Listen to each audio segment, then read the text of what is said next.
All right, you guys, major developments over the last couple days. I'm sure all of you have heard and are keeping up with the Russian invasion of Ukraine. And this is so significant, and this is a major deal because Russia plays a huge part of the end times biblical prophecy. Russia is very much tied to the end times. And the Bible speaks about Russia very clearly to those with discernment. The Bible speaks about Russia, America, and Syria, and Israel. Those four nations are very much tied to end times biblical prophecy. Very strongly. Everyone needs to go and read Ezekiel 38 and 39. Because the Magog and Gog war directly correlates to Russia. Okay? Russia, Syria, and Israel. Okay? Everything that's going to happen here soon has already been foretold in the Bible. Alright? And what's going to happen is Israel will eventually be in Russia's sights. Okay? And Russia will lead an invading army into Israel, only to be defeated. Alright, Russia is going to align itself with Iran, China, and Syria. Syria plays a huge, major part to the end times biblical prophecy. We actually have verses that tell us that Damascus is going to be encompassed and encircled, and that it's going to be completely in ruins and destroyed. Damascus in Syria. So when we see Damascus in ruins due to this Gog and Magog war, which Russia is Magog in the Bible, and so Ezekiel 38 and 39 is very relevant right now. When we see Damascus surrounded and completely destroyed, you know that we're in the end. And Russia just made a public claim that they don't recognize the Golan Heights in Syria. They don't recognize that land to belong to Israel, which Israel took claim of the Golan Heights from Syria during this Syrian civil war, claiming that it's ancient, biblical land. And Russia says it doesn't recognize Israel's decision to take claim to the Golan Heights. So we know Russia is not on the same page as Israel. Russia is against Israel and America, which is why Russia and China are going to team up and cause this World War III. It's going to break out. It's biblically, it's prophecy, it's foretold. Everything that's happening has already been foretold, and it's ongoing. Like, the Bible is literally playing out right before our eyes. And so many people are under such a grand delusion that they can't see it. But, so we know Magog is soon going to surround Israel with its army. And this may be the very thing that sparks that war. What's going to happen is Israel is going to be the target for Russia. Okay? And someone is going to lead an army into Israel, and they're going to be defeated. Right? And at that time, a new world leader, which is going to be the Antichrist, the beast, the man of sin, the son of perdition, as we're told in Revelation 13 and 2 Thessalonians 2. This person is going to sign a 7-year peace treaty with Israel, only to break it down and destroy it halfway through with the abomination of desolation spoken of by Daniel in chapters 9 through 12, and also referenced by Jesus is yet in the future in Matthew 24. Soon and very soon, we're going to see the king, guys. Titus 2:11 through 13 and 1 Thessalonians 4:13 through 18.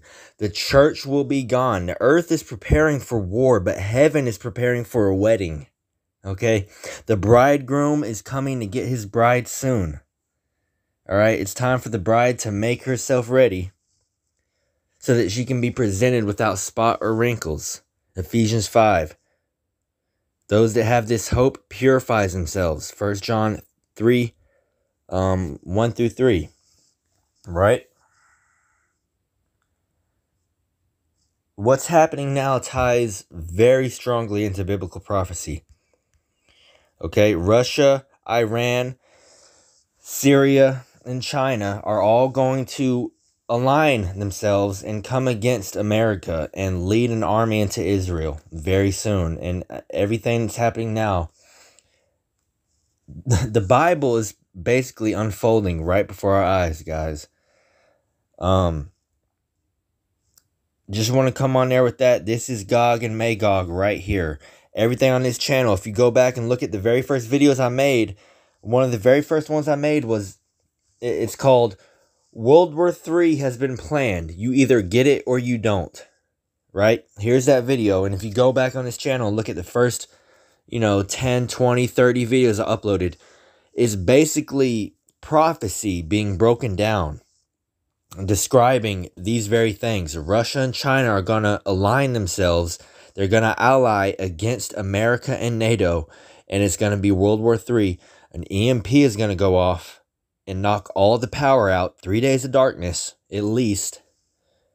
Okay, and that's the least of it. If you want the details, look at these videos I used to upload. I uploaded when I first started making these videos on this channel. God led me. Jesus led me. The Holy Ghost possessed me pretty much to upload these videos right here. Okay, because it foretells what's going to happen. The timeline of events is going to take place leading up to World War III.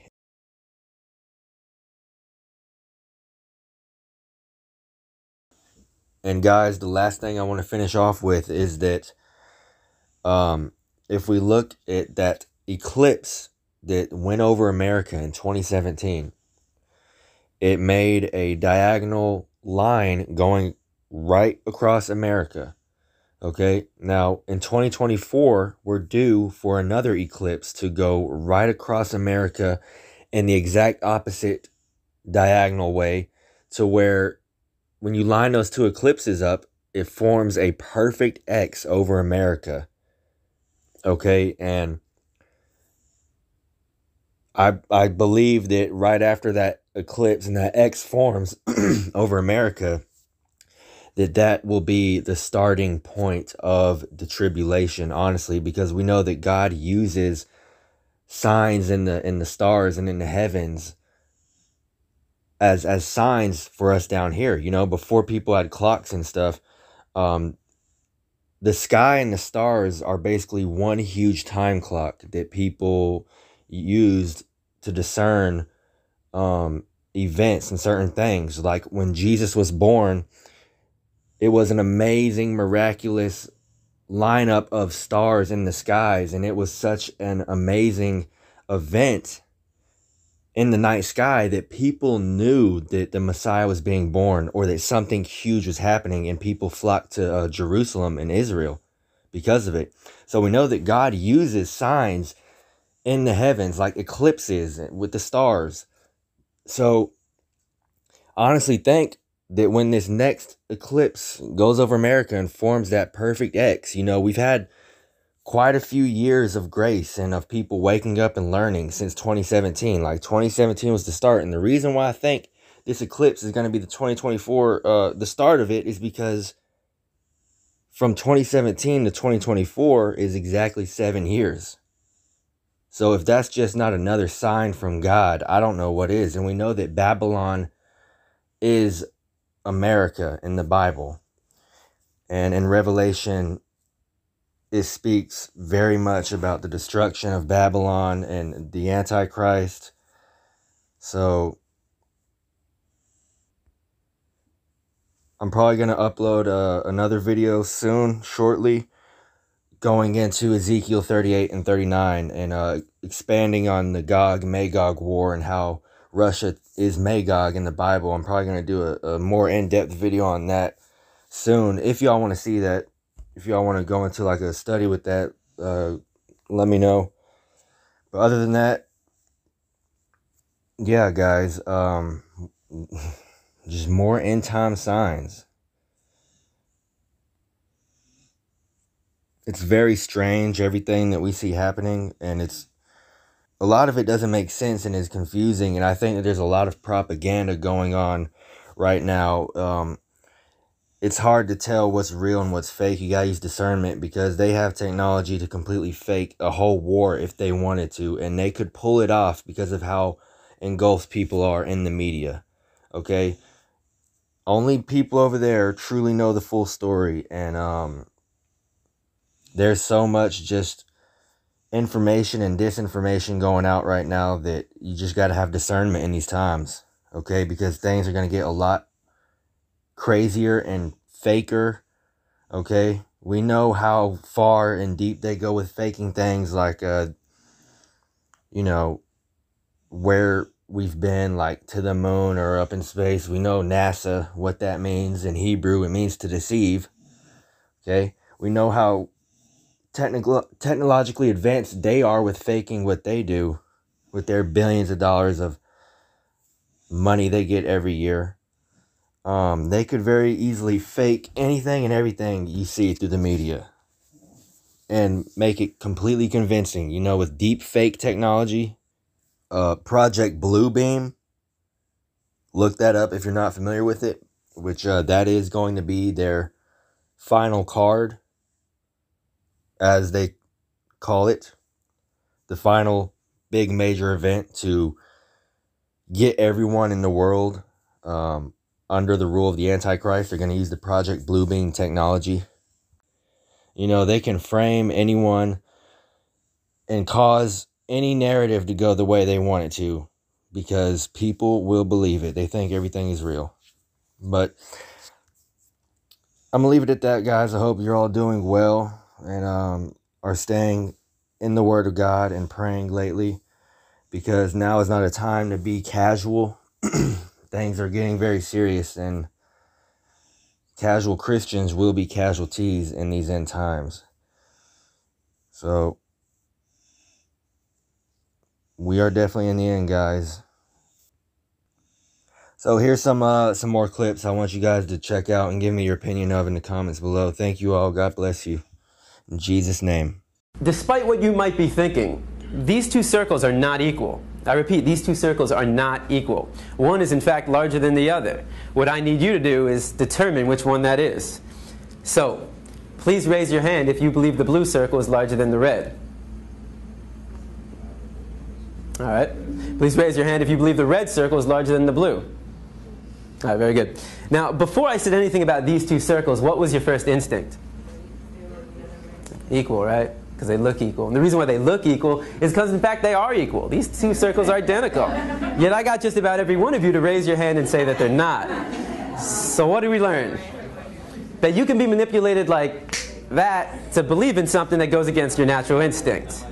Just imagine as a child you're taught that the blue circle is larger than the red. If you say it enough times, you convince yourself that's the truth. If you're told the lie enough times, it becomes part of your reality. And if enough people are taught that lie, that the blue circle is larger than the red, well, now it becomes part of the culture.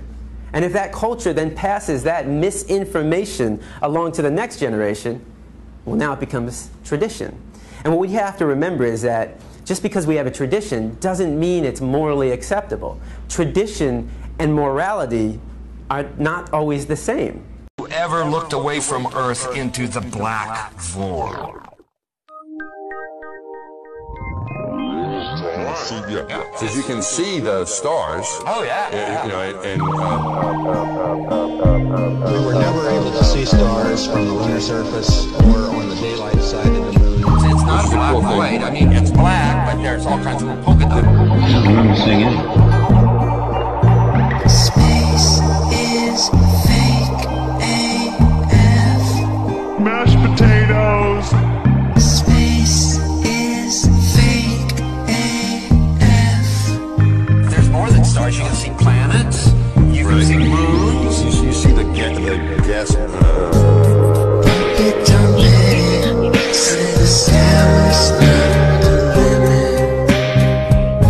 We fly to the moon in another second, but we haven't been back since 1972. I gotta play the didgeridoo. Destroyed all the papers and blew up the Challenger crew, except for the twins. It's not. Space is fake AF. Space is fake AF. Look out into deep space away from the sun. It's the darkest night you can imagine. Hey, space boy, you broke my rocket man heart. You can smell a little roast beef. Where are the stars? Is it bright or is it dark? The vacuum of space, oh the tomfoolery. I think Sandy's hair is pretty much a dead giveaway. What happens if you get a leak on that? You have a leak.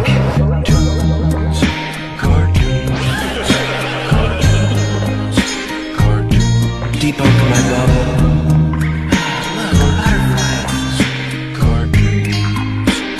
It's hard to comprehend. Space is fake AF. Two little bitty O-rings. Space is fake AF. Humans are now hackable animals. You know, the whole idea that humans have, you know, they have this soul or spirit and they have free will and nobody knows what's happening inside me. So whatever I choose, whether in the election or whether in the supermarket, this is my free will, that's over. Free will, that's over. That's over. Over. Today, we have the technology to hack human beings on a massive scale. Yeah, I mean, everything is being digitalized. Everything is being monitored. In this time of crisis, you have to follow science. It's often said that you should never allow a good crisis to go to waste, because a crisis is an opportunity to also do good reforms that in normal times people will never agree to. But in a crisis, you see, we have no chance. So let's do it. Help us. It will help us, of course. It will make things, you know, more manageable. Surveillance.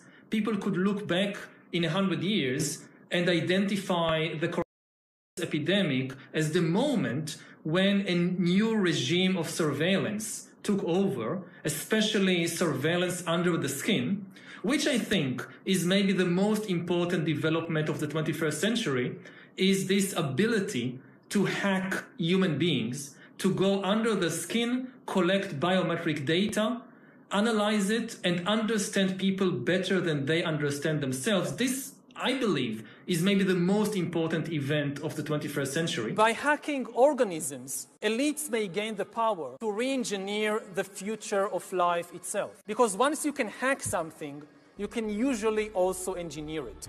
Natural selection is replaced by intelligent design. The era of inorganic life is now beginning. In the coming decades, AI and biotechnology will give us godlike abilities to re-engineer life and even to create completely new life forms. We are about to enter a new era of inorganic life shaped by intelligent design. Our intelligent design.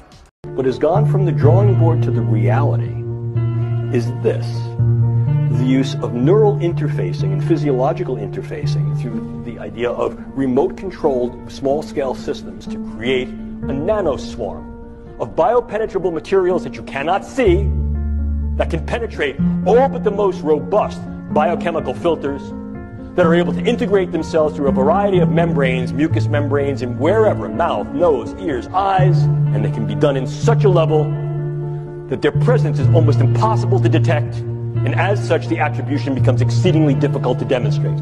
The idea here is to put minimal-sized electrodes in a network within a brain through only minimal intervention to be able to read and write into the brain function in real time, remotely. A group of scientists say we are closer than ever to creating technology which can merge with human biology in order to access the cloud in real time. Confused? Well, RT's Rachel Blevins is here and has all the details. Can you imagine technology that is so advanced it could provide you with instant access to the world's knowledge and artificial intelligence as soon as you think of a specific topic? According to a group of scientists, neural nanorobotics may be developed to enable a safe, secure, instantaneous, real-time interface between the human brain and both biological and non-biological computing systems. This level of technology could include brain-to-brain interfaces, brain-to-computer interfaces, and specifically brain-to-cloud interfaces. Technology linking the brain to the cloud could drastically alter the state of communications between humans and machines.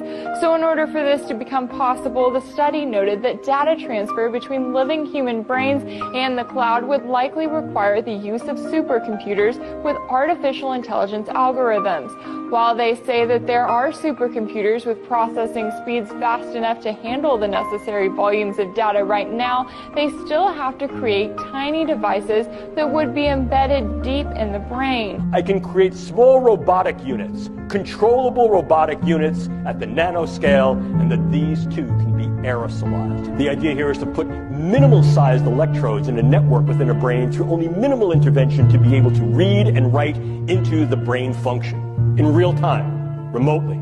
The senior author of the study noted that once inside the brain, the devices would then wirelessly transmit encoded information to and from a cloud-based supercomputer network for real-time brain state monitoring and data extraction. Such a breakthrough in technology has the power to transform communications, education, work, and the world as we know it.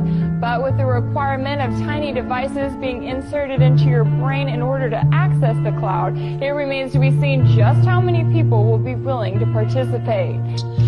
This is a very touchy area, but the disruptive effect can be huge. It can target key individuals and influence in ways that are kinetic and non-kinetic the attitudes, beliefs, thoughts, emotions, activities, and relative vulnerabilities and predispositions of those individuals for whom may threaten us. It used to be that I need to be exceedingly close to someone to now influence them with a weapon, and now what we see is we create both distal potential as well as much more capable potential to affect them in a variety of different ways. You want to pay through the nose for a useless car? We can accommodate you. You want to go ahead and live in a dead-end, get yourself a dead-end job in which you're stuck in scale labor for the rest of your life? The system can absolutely accommodate you. You want to buy into a false lie and believe a lie after lie after lie to cover the other lies? We absolutely can accommodate you. You want to live in a world where you have a political system of tyrants where you can vote for them to go and mass murder? We can accommodate you. But if you want to live in a world where you're independent and you have a healthy system, we can't accommodate you. That's the message. So the rebel goes, then I'm out of here. I don't know where I'm going or what I'm doing. You see, so it's semi-healthy. You get a medal for knowing what you don't want to do. As a tarot reader or as a diviner, as an astrologer, I can tell you that most of my clients, and I'm sure this will be corroborated by anyone else who works in this field, I'm visited by so many people who absolutely have got to that point in their life where they do not know what it is that they do know what they don't want to do. Their problem is what it is that they have to do or should be doing, their destiny. Because there's all the difference in the world between that, knowing what you don't want to do, and you get a medal for that. That's great. A lot of people never even get to that stage. But the secret of life, the magic of life, is that we often don't know what it is that we want to do. And then we make the mistake of turning to authority figures to go, they're going to tell me. The trick is that only you know what it is you want. That's the whole point. And until you create it for yourself, it's not going to be there. You can model yourself on others perhaps a little bit, and browse the field. But only you can begin the process of lighting the fuse of what you need to be. Sam Peckinpah created himself. Van Gogh, Michelangelo, the whole list. You create yourself. But they've put so many bread and circuses in front of us that we are gaga. We don't even know what's happening. Think for ourselves, we can't even get that far. They're doing the thinking for us, and they can hand us whatever they want. They can even create a faux conflict and say, look, we know you're unhappy. We know you're repressed. We know you hate our guts. But you know what? We'll give you a way to do something about it. We'll create a political system, a pigsty, in which you can go in there and cluck and chip at each other, like those cockerel fights. That's what you need to do. You need to go and do that. And that'll bring us down. So they create a fake game of dialectics for us, and then we exhaust all our energy in this political pigsty created by our masters, and then wonder why nothing moves a smegging inch forward. And they're laughing, they're having a field day, they're dancing on their desks going, these chumps bought into this? Yeah, well, that's right, our forefathers only lived about 25 years of age. We've got a lot of growing to do. So that, the rebellion is healthy in a way, but never forget it is merely the other side of the coin of the problem. It's saying I don't want to, be part of the problem anymore. But yet, as you saw in the 1960s, and as you still see, there's not too much solution stuff happening. They've got so far to realize it's a horrific, deathly system that's going on. And I mean, the symbolism of these people is already telling you who they and what they are. Because really nothing's been hidden. Even the colors, the red and the blue, are the degrees of Freemasonry. I mean, as we know, I hope everyone in this room knows that this is a one-party creature. Term which just simply means we have to stop consuming our culture. We have to create culture. Don't watch TV. Don't read magazines. Don't even listen to NPR. Create your own roadshow. The nexus of space and time where you are now is the most immediate sector of your universe. And if you're worrying about Michael Jackson or Bill Clinton or somebody else, then you are disempowered. You're giving it all away to icons. Icons which are maintained by an electronic media, so that you want to dress like X or have lips like Y or something. This is shit-brained, this kind of thinking. That is all cultural diversion. And what is real is you and your friends and your associations, your highs, your orgasms, your hopes, your plans, your fears. And we're told, no, we're unimportant, we're peripheral, get a degree, get a job, get a this, get a that, and then you're a player. You don't even want to play in that game. You want to reclaim your mind and get it out of the hands of the cultural engineers who want to turn you into a half-baked moron consuming all this trash that's being manufactured out of the bones of a dying world. Where is that at?